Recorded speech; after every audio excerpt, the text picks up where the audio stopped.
I was 10 years old when I learned what the word genocide meant. It was 2003, and my people were being brutally attacked because of their race. Hundreds of thousands murdered, millions displaced, a nation torn apart at the hands of its own government. My mother and father immediately began speaking out against the crisis.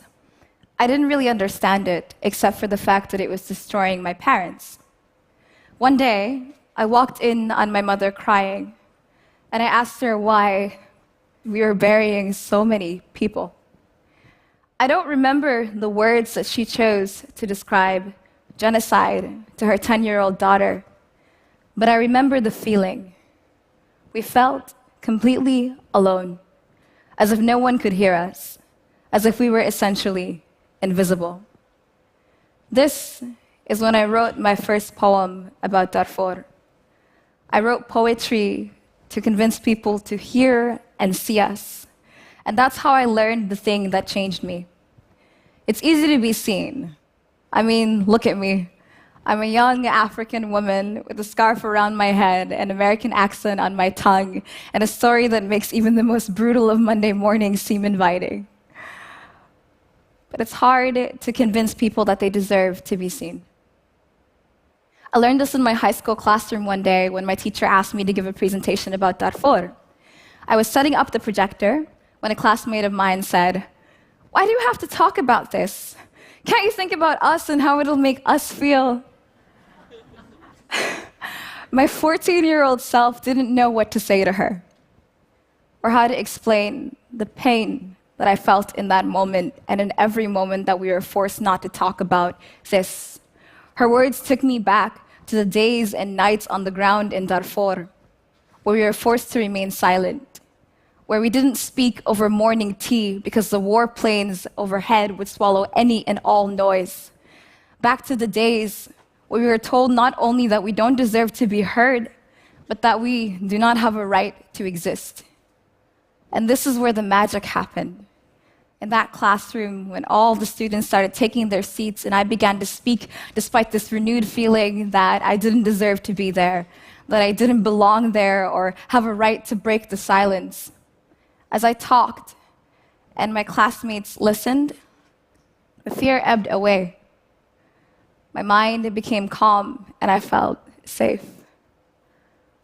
It was the sound of our grieving, the feel of their arms around me, the steady walls that held us together. It felt nothing like a vacuum. I choose poetry because it's so visceral. When someone is standing in front of you, mind, body, and soul, saying, "Witness me," it's impossible not to become keenly aware of your own humanity. This changed everything for me. It gave me courage. Every day, I experience the power of witness, and because of that, I am whole. And so now I ask, will you witness me?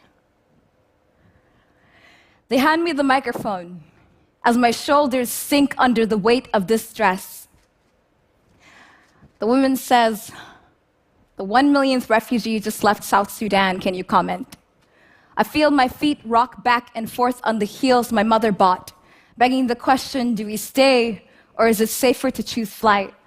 My mind echoes the numbers. 1 million gone, 2 million displaced, 400,000 dead in Darfur.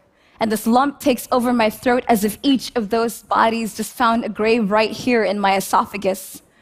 Our once country, all north and south and east and west, so restless, the Nile couldn't hold us together, and you ask me to summarize. They talk about the numbers as if this isn't still happening, as if 500,000 didn't just die in Syria, as if 3,000 aren't still making their final stand at the bottom of the Mediterranean, as if there aren't entire volumes full of fact sheets about our genocides, and now they want me to write one. Fact.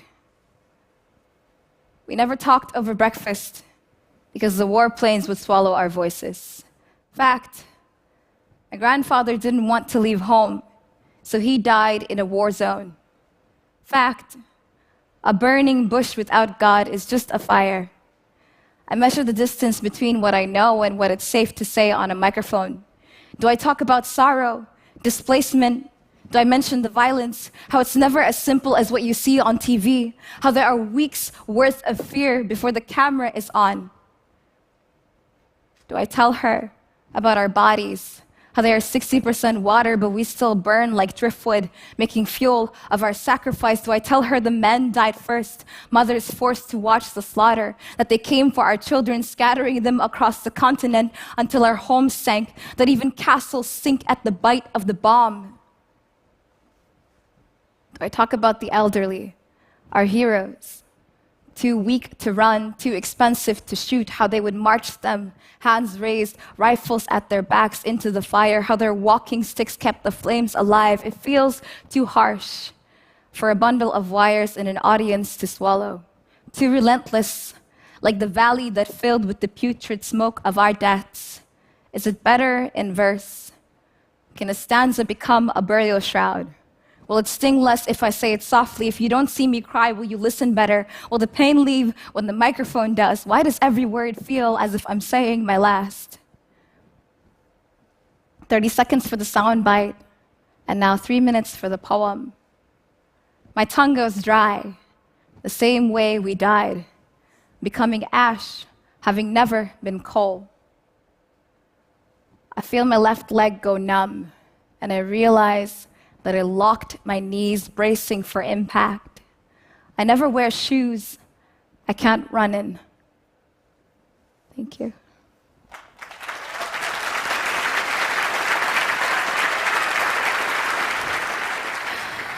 So I wanted to leave on a positive note, because that's the paradox that this life has been.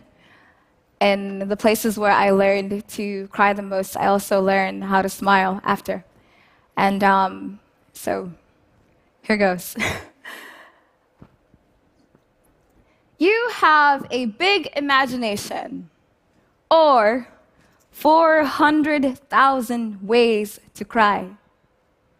For Zainab, I am a sad girl, but my face makes other plans, focusing energy on this smile so as not to waste it on pain. The first thing they took was my sleep, eyes heavy but wide open, thinking maybe I missed something. Maybe the cavalry is still coming. They didn't come, so I bought bigger pillows. My grandmother could cure anything by talking the life out of it. And she said that I could make a thief in a silo laugh in the middle of our raging war. War makes a broken marriage bed out of sorrow. You want nothing more than to disappear, but your heart can't salvage enough remnants to leave.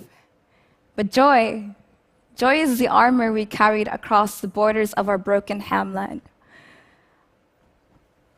A hasty mix of stories and faces that last long after the flavor is gone.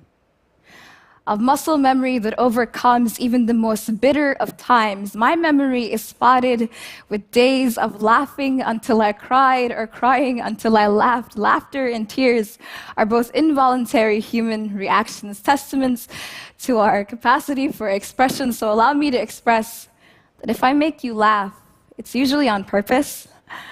And if I make you cry, I'll still think you are beautiful. This is for my cousin Zainab, bedridden on a random afternoon. I hadn't seen her since the last time we were in Sudan together, and there I was at her hospital bedside in a 400-year-old building in France. Zainab wanted to hear poems.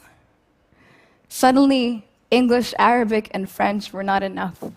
Every word I knew became empty noise. And Zainab said, well, get on with it. And I read her everything that I could. And we laughed, and we loved it. And it was the most important stage that I've ever stood on. Surrounded by family, by remnants of a people who were given as a dowry to a relentless war, but still managed to make pearls of this life. By the ones who taught me to not only laugh, but to live in the face of death. Who placed their hands across the sky, measuring the distance to the sun and saying, smile, I'm gonna meet you there. And for Zainab, Zainab, who taught me love in a place like France. Zainab, who wanted to hear poems on her deathbed. Dilated fibromyalgia. Her heart muscles expanded until they couldn't function. And she held me and she made me feel like gold. And I said, Zainab, isn't it strange that your only problem is that your heart was too big? Thank you.